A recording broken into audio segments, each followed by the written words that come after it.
The iron gates of Cedar Grove Cemetery groaned like old bones. They were reluctant gatekeepers to a place shrouded in shadow and secrets. Twisted branches, bare in the December chill, clawed at the fading light. Ancient oaks stood sentinel over moss-covered headstones. They whispered tales of those long gone. Cedar Grove held a somber beauty. It was a tapestry woven with sorrow and remembrance. Yet, beneath the surface, a current of unease always lingered. Locals spoke of Cedar Grove in hushed tones. They shared tales of cold spots, disembodied whispers, and shadowy figures that vanished among the tombstones. It was a place where the veil between life and death felt thin. The boundary blurred as easily as the line between reality and nightmare. Emily pulled her coat tighter against the biting wind. Her breath formed ghostly plumes in the frigid air. The setting sun cast an ethereal glow over the cemetery, painting the weathered headstones in hues of orange and purple. She clutched a bouquet of lilies, their white petals stark against the encroaching darkness. It was December 14th, the anniversary of her grandmother's passing. Each year, Emily made this pilgrimage to Cedar Grove, drawn by the bittersweet ache of memory and the comforting presence of the past.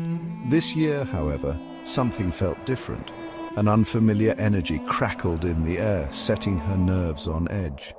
Emily navigated the labyrinthine paths, her footsteps echoing in the stillness. She paused before her grandmother's headstone, a familiar wave of grief washing over her. Laying the lilies gently on the grave, she whispered a prayer and lost herself in memories of her grandmother's stories, of her infectious laughter and unwavering love. As dusk deepened, Emily felt a pull towards the older, more secluded part of the cemetery. The air grew colder, the silence heavier, as if an unseen presence observed her every move. Towering mausoleums cast long, eerie shadows, their ornate carvings seeming to writhe in the fading light. She came to a halt before a grand headstone, its marble weathered and cracked. The inscription, though partially obscured by moss, sent a shiver down her spine. Jonathan Blackwood. 1802 to 1853. The name meant nothing to her, yet an inexplicable sadness hung heavy around the grave, a palpable sorrow that seemed to seep from the cold stone itself. Emily traced the inscription with her gloved fingers, feeling an unsettling connection to the stranger buried beneath her touch. A sudden gust of wind howled through the cemetery, whipping her hair across her face.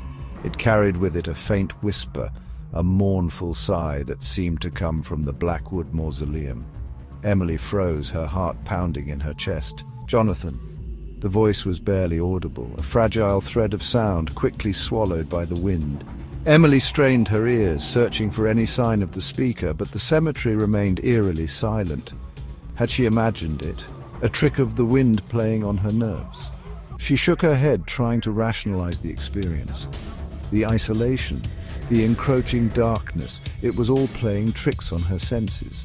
Still, she couldn't shake the feeling of being watched, of being surrounded by unseen eyes.